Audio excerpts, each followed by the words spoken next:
Hey you guys, and welcome back to part 2 of cleaning up the Mesk. This is what is on my desk, and I actually pulled on what is on my Raskog as well, just because I didn't really have a whole lot of stuff that was left on my desk, except for the fact that I had my Christmas box, but I already put it away.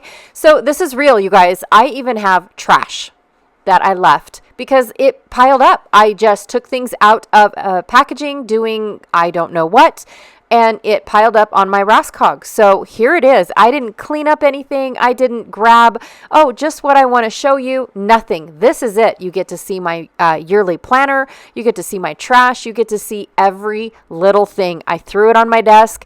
I pulled it all around from around my desk, what was sitting on my desk. And so, yes, you get to see all of it, you guys. I am no longer going to try to make my life look pretty anymore because this is real time. I have pictures that were left over. I have stencils. Stencils are all over the place in my craft room. They are not just sitting on my desk or sitting in my organizer that I have on my desk to keep my desk organized. Hello. That's the smart thing. So I'm telling you guys right now that I do have a bin that is a hole in my desk, but it is for little things. So I'm actually going to walk off and go throw this in my bigger bin that is on the shop side of my room. Now I have all of these pretty little wood grain papers that are from my floral wood grain collection. And I'm just going to pop them here in my wood grain box. So I pull out my wood grain box every December because we do wood grain in winter, and it just sits on my Raskog. So that way I have all my wood grain at my very whim. And I also had my floral wood grain that just needed to be put away because I've been playing with it. So I'm going to go through all of the little things. I'm going to make a pile for scraps or for paper, whether they are scraps or not. I have notes all over the place. I don't even know what that is. So it's going in the bin. Yep. I'm going to make a pile of stamps. I'm going to make a pile. Look, more notes. I don't know what that is either. I think it was a recipe for something that I wanted to try really quick, a drink mix. So first I'm going to put all my tooling in a pile. Then I'm going to put all of my scraps and things like that. These wax papers, they actually go in my Raskog. So I'm going to put those in my Raskog, which is just sitting right off to the side. I have this little ornament from my advent calendar. I'm not really sure I'm going to do with that yet, but I'm going to set it off to the side with my other embellishments. So you'll see it pulled out later. I did put my other organizer over on my left side. So I'm going to take my not so fun foam and go ahead and put that in there so I can continue to use it instead of having it in 3 different spots around my desk.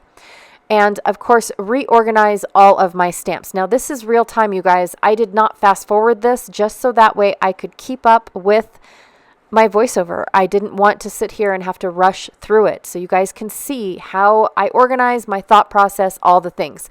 Now I decided I'm not going to put these rubber stamps back in their packaging. 1, it felt dirty. 2, they're super thin. And because of how thick the packaging is, I think it's going to end up not being easy to get back into. So I'm just going to toss them, and I need to do my stamps, you guys. I need to go through my stamps, and you'll see those later. So I'm going to start to make a pile of embellishments. I've got piles of mixed media, piles of paper, and then of course that little bin that's up at the top in the left is my advent calendar, and what is left over from my advent calendar, photos that I have found that I've just kind of been collecting and putting there. So I've got everything in a pile now, and now I just need to put it all away. This is my favorite part about organizing, you guys, is getting everything in a pile. Once it is in the pile, then it's easy to see what I have. When it's a cluster like what I already pulled out on my desk when I first started, it's a nightmare. I don't know why it is so hard for me to look, I'm done with this. Now put it away. I don't. All right, so I will bring in things under the camera that are easy to bring in. Things that are not so easy, I will go and just put them away, like the box of my wood grain paper. I'm going to go and put that in its little shelf that it has to sit on. This little guy sits on the side of its shelf right here next to my ink carousels. So I'm going to put that away.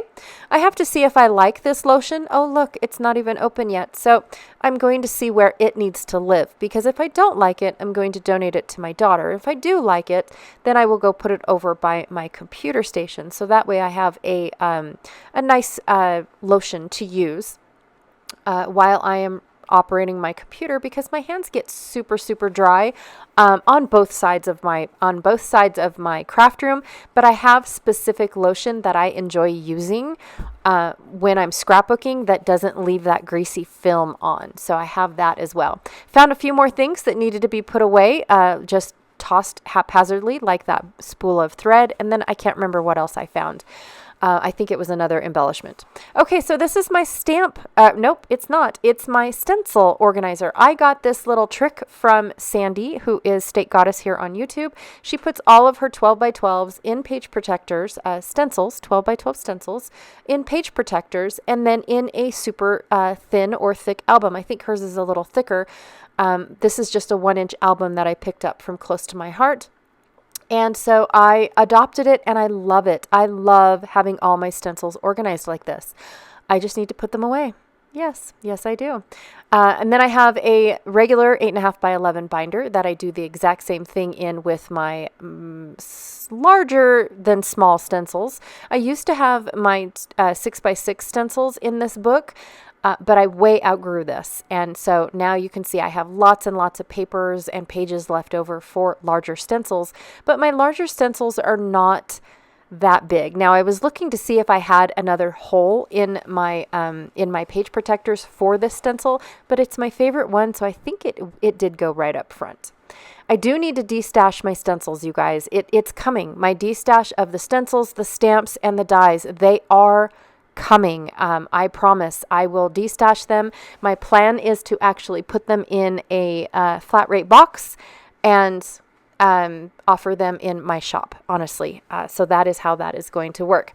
Okay, so I have here my spools of floss in number order. They're not in rainbow order, but they are in number or order based off of the DMC number. So I'm just trying to find out where they go and put them away. You'll see that again because I have more in another spot that I have not put away yet either. It's great. Actually, I have a reason why those aren't put away. Okay, so I'm going to put my little paint pens away. This is how I organize my paint pens. Thule Art offers a carrying case for them. Now, I don't have a specific spot for this carrying case just yet, but I do like having all of my pens basically displayed. It's beautiful. I love them. And they're all numbered, so they're easy to put away and everything. Do I put them away? No, I do not. That's on me. So I'm going to go grab my second one because I have, more than I need of pens. I have a set of what's called earth tones, which is the ones you just saw. And then these ones are just by rainbow color. So I've got greens, blues, reds, and grays, I believe. So going to go ahead and put these ones away. Now the missing ones are because I have another project going on. That is why I still have blanks. And that is another thing that I want to do this month is my works in progress. I have about 5 projects going on that need to be completed. And I want to take this month or until I'm done, at least one Wednesday a month is what I'm thinking, because you guys might not be interested in the project. And so, but I need to get them done. And it is creative content. So it is something that I'm going to be recording and just posting every so often on a Wednesday, because it's works in progress Wednesday, right? Okay, so here's my stamp situation. Look at this. I don't even have room for these stamps. I don't like the fact that I have stamps shoved on the side. I don't like the fact that these stamps barely fit in here to where I can't flip through them anymore. They've outgrown their space. And I have 3 other bins just like this. I can't do this anymore. I need to destash my stamps. They just have to go. I have all different kinds of manufacturers. This stamp set goes in a different bin. Here's my other bin. It is slightly okayer than the other one, but not really. In all honesty, it's just, I don't like the fact that I can't flip through them. I don't like having stamps on the side like this. I don't. They've got to go. Yes, they have to. Now, to be honest and to be fair, I do have stamps and dies in here, the coordinating ones. So that is why they are bulkier, but I only have an allotted space for stamps and dies, and this is it. So it's too full. They've got to go. They just have to. All right, so the only thing that's left on my desk now are all of these embellishments and, of course, all of my scraps. I'm just sharing with you guys, all of these guys here came from the December box. I've got some stamps from my exclusive set that I got at the November retreat that I hosted in Wyoming. I have light bulbs that were left over from a memorial layout that I did, as well as some leaves and things. Now, I do also have this advent calendar, and I'm wondering if I want to take them all out of their baggie. Now, this is how I do my advent calendar. I know it's all pretty in the pictures and everything, and they're all bagged up for you guys. For me, they're not bagged up. I just use these baggies that are labeled 1 through 25, and then I put my picture behind the baggie, so that way I can see what it was that I was possibly going to use this my gifty of the day on, but I didn't get to all of them. And Janet and I, to relieve some stress on ourselves, we actually split it up. She did the even days and I did the odd days. So I have a lot of odd or even numbers left because I just didn't get to them. I took it to my advantage that Janet was going to have a layout up as well. And so I blessed her with taking that off of my hands this year because I was just honestly drowning in orders as well as family. I wanted to be around for my family, to be honest. I just am not allowing my business to consume my life, right? I want to be able to take that time for my family. So I do have a lot of leftovers from the odd days as well, because that's what these little sets are meant for. They're not meant to be a one and done type of embellishment. They are meant to, some of them are meant to be spread throughout several layouts. I've got titles, I've got little bits and pieces of all sorts of things. This one here, I think that's day 12. I wanted to have a layout for that. It's the chocolate pieces. And of course, we are making gingerbread cookies. And then I have these hearts from day 14 that I did not get around to using. So I will just take everything out.